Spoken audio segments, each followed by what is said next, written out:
नमस्कार मित्रों, विश्व रत्न बोधिसत्व कहे जाने वाले संविधान निर्माता बाबा साहब डॉक्टर भीमराव अंबेडकर जी ने कालाराम मंदिर में सत्याग्रह क्यों किया था? आखिर क्यों बाबा साहब डॉक्टर भीमराव अंबेडकर जी को मंदिर में घुसने नहीं दिया गया था? रामनवमी के रथ में हाथ नहीं लगाने दिया गया था? आखिर क्या थी इसकी वजह? तो आइए मित्रों जानते हैं डॉक्टर भीमराव अंबेडकर जी ने कालाराम मंदिर में सत्याग्रह क्यों किया था। इसके लिए आप लोग पूरा वीडियो देखिएगा। रामनवमी का दिन था। राम का रथ खींचने के लिए कुछ युवक बेसब्री से इंतजार कर रहे थे। भी पता चला कुछ लोग रथ ही चुरा ले जा रहे थे। वहां पर खड़े युवक उस रथ के पीछे दौड़ने लगे और उन लोगों पर पत्थरबाजी करना शुरू कर दिया।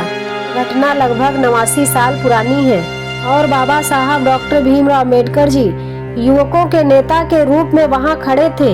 डॉक्टर भीमराव अंबेडकर जी ने छुआछूत खत्म करने के लिए काफी संघर्ष किया था और कालाराम मंदिर का उनका आंदोलन काफी अहम माना जाता है। इस आंदोलन का महत्व केवल सवर्ण हिंदुओं को आग्रह करने का नहीं था, बल्कि यह अंग्रेजों को जगाने के लिए भी था। डॉक्टर भीमराव अंबेडकर जी की यह लड़ाई दलितों और शोषितों को हक दिलाने के लिए थी। 2 मार्च 1930 को यह लड़ाई शुरू हुई थी और 5 सालों तक चली। गोदावरी नदी के किनारे यह बसा नासिक सनातनी हिंदुओं का गढ़ माना जाता था। उसी नासिक के कालाराम मंदिर में हजारों अछूतों के साथ बाबा साहब डॉक्टर भीमराव अंबेडकर जी के प्रवेश का इरादा था। भीमराव अंबेडकर जी की जीवनी लिखने वाले धनंजय कीर लिखते हैं, डॉक्टर भीमराव अंबेडकर जी ने महाराष्ट्र के सवर्णों को साहस के साथ चुनौती दी थी। उस समय भारत पर अंग्रेजों का राज था। कांग्रेस अंग्रेजों से लड़ाई लड़ रही थी और दूसरी ओर डॉक्टर भीमराव अंबेडकर जी हिंदू धर्म के अंदर दलित शोषित लोगों के भेदभाव और शोषण के खिलाफ लड़ रहे थे। वे हिंदू धर्म में सवर्णों के विशेषाधिकार को चुनौती दे रहे थे। धनंजय कीर का कहना है, बाबा साहब डॉक्टर भीमराव अंबेडकर जी का संघर्ष शक्तिशाली उच्च वर्गों से था, जो दलितों को मनुष्य का अधिकार देने से मना कर रहे थे और जगह जगह पर उन्हें अपमानित किया जा रहा था। 2 मार्च 1930 को नासिक शहर में एक जुलूस निकला था। ऐसा जुलूस इस शहर में पहले कभी नहीं निकला था। डॉक्टर भीमराव अंबेडकर जी की अध्यक्षता में एक सभा का आयोजन किया गया था। उसी समय ये जुलूस निकालने का ये निर्णय लिया गया था। ये जुलूस लगभग 1 किलोमीटर तक जाना था, जिसमें लगभग 15,000 लोग शामिल थे। लेखक धनंजय कीर लिखते हैं कि श्री राम का नारा लगाते हुए ये जुलूस निकला था। जब जुलूस मंदिर के पास पहुंचा, मंदिर के सारे दरवाजे ही बंद थे, इसलिए यह जुलूस गोदावरी नदी के किनारे गया। वहां पर एक भव्य सभा हुई और दूसरे दिन मंदिर में प्रवेश करने का निर्णय हुआ। इस आंदोलन रत पहली टुकड़ी में 125 पुरुष और लगभग 25 महिलाएं थी। अब जानते हैं बाबा साहब डॉक्टर भीमराव अंबेडकर जी को इस लड़ाई में क्या हासिल हुआ था। इस सवाल के जवाब में अखिल भारतीय दलित नाट्य परिषद के अध्यक्ष मधुसूदन गायकवाड़ बताते हैं कि बाबा साहब डॉक्टर भीमराव अंबेडकर जी का ये आंदोलन प्रतीकात्मक था। जो समाज जातिवाद से ग्रस्त है, उस समाज को अंधकार के दलदल से बाहर निकालने के लिए और अंग्रेजों को संदेश देने के लिए उन्होंने ये आंदोलन किया था। मधुसूदन गायकवाड़ जी कहते हैं, भीमराव अंबेडकर जी का ये संघर्ष सिर्फ नासिक तक ही सीमित नहीं था। इससे पहले उन्होंने अमरावती में मंदिर में प्रवेश करने के लिए कोशिश की थी। इस तरह के सवाल खड़े किए जा रहे थे। इस सवाल का जवाब डॉक्टर भीमराव अंबेडकर जी ने अमरावती की एक सभा में दिया था। लेखक रमेश पतंगे ने डॉक्टर भीमराव अंबेडकर जी का ये जवाब अपनी किताब महामानवों के संघर्ष में किया है। डॉक्टर भीमराव अंबेडकर जी ने अपने जवाब में कहा था कि प्रार्थना के कई प्रकार हैं।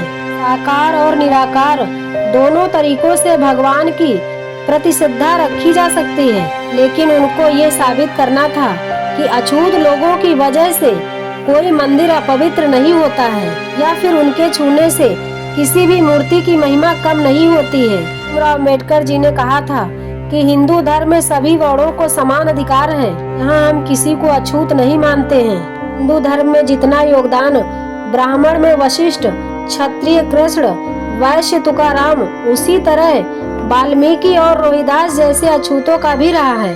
भीमराव अम्बेडकर जी के आंदोलन में अहिंसा का एक प्रमुख हथियार था। डॉक्टर भीमराव अम्बेडकर जी किसी भी कानून तोड़ने के पक्षधर में नहीं थे। इस आंदोलन को देखते हुए नासिक के डीएम ने निषेधाज्ञा लागू कर दिया था।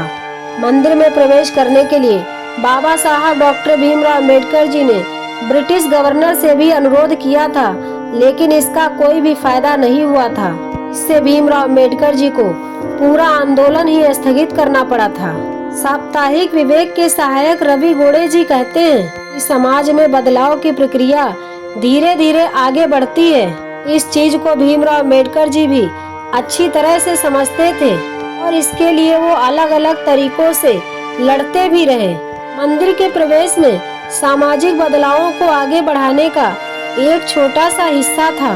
भारतीय विदेश मंत्रालय ने भीमराव अम्बेडकर जी के भाषणों और पत्रों का संग्रह प्रकाशित किया है। इसमें भीमराव अम्बेडकर जी के बयान का जिक्र है। इसमें उन्होंने लिखा है कि शोषितों की लड़ाई सिर्फ मंदिरों में प्रवेश तक सीमित नहीं है। 1933 में महात्मा गांधी और भीमराव अम्बेडकर जी की यरवदा जेल में यह मुलाकात हुई थी। उस समय महात्मा गांधी जी ने डॉक्टर सुब्बारायण के विधेयक पर भीमराव अम्बेडकर जी से समर्थन मांगा था, ताकि भीमराव अम्बेडकर जी ने इसे मना कर दिया था। उन्होंने आपत्ति की थी, इस विधेयक में मंदिर में प्रवेश करने के बारे में तो लिखा है, पर अछूतों की पूजा का वो अधिकार मिलना चाहिए, इसके बारे में कोई भी जिक्र नहीं है। काला राम मंदिर पुराने नासिक क्षेत्र में एक सुंदर मंदिर है, जिसे 1788 में सरदार अंगारा अवधेकर द्वारा बनवाया गया था। चारों तीर्थयात्री भगवान का आशीर्वाद लेने के लिए मंदिर जाते हैं, लेकिन 1930 तक किसी भी दलित या अछूतों को मंदिर परिसर में प्रवेश की अनुमति नहीं थी। ये भारत में कठोर जाति व्यवस्था के कारण था, जो ऋग्वेद काल से हो रही थी और आज भी है। महात्मा ज्योतिबा फुले जैसे कुछ प्रमुख नेताओं के प्रयासों के कारण ही 19वीं शताब्दी के दौरान भारत में दलितों की मुक्ति के लिए संघर्ष शुरू किया गया था। आप जानते हैं काला राम मंदिर में प्रवेश के लिए डॉक्टर भीमराव अम्बेडकर जी ने क्या कहा था, और आंदोलन मंदिर प्रवेश के लिए था या समान अधिकार रखने की दिशा में अधिक था। बाबा साहब डॉक्टर भीमराव अम्बेडकर जी ने सत्याग्रह के उद्घाटन पर अपने भाषण में कहा था कि हम मंदिरों में नहीं जाना चाहते, लेकिन हमें यह अधिकार होना चाहिए। डॉक्टर भीमराव अम्बेडकर जी एक शानदार वकील भी थे और बड़ौदा द्वारा महाराजा द्वारा दी गई छात्रवृत्ति की मदद से संयुक्त राज्य में शिक्षित हुए थे। इन्होंने 1920 के अंत तक निचली जाति के उत्थान और उनके समान अधिकारों के लिए लड़ने में महत्वपूर्ण भूमिका निभाई थी। भीमराव अम्बेडकर जी के अनुसार उच्च वर्ण और निम्न जातियों की दीवार को तोड़ने के लिए और मंदिर में प्रवेश प्राप्त करना महत्वपूर्ण था, क्योंकि मंदिरों को जाति विनाश की उत्पत्ति का स्थान माना गया है। इस प्रकार मंदिर में प्रवेश करके इस विचार को तोड़ना महत्वपूर्ण हो गया था। इस आंदोलन के लिए काला राम मंदिर को चुना गया था। यह वह समय था जब महात्मा गांधी द्वारा सविनय अवज्ञा आंदोलन शुरू किया गया था और इस तरह देश में सत्याग्रह में प्रबल हुआ। डॉक्टर भीमराव अम्बेडकर जी ने 1930 में 3 महीने के श्रम साध्य और सावधानी पूर्वक प्रयासों के बाद मंदिर प्रवेश सत्याग्रह की शुरुआत की। ये अहिंसक आंदोलन में से एक था, जिसमें लगभग 15,000 लोगों ने काला राम मंदिर में प्रवेश पाने के लिए भाग लिया था।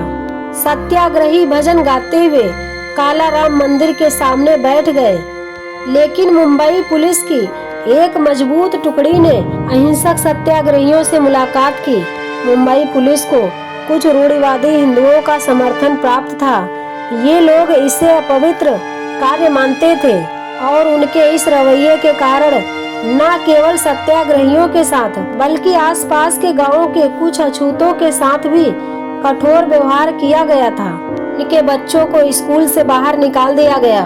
उनके लिए सड़कें बंद कर दी गई थी और उन्हें स्थानीय बाजार से अपनी दैनिक जरूरतों का सामान खरीदने की अनुमति नहीं थी।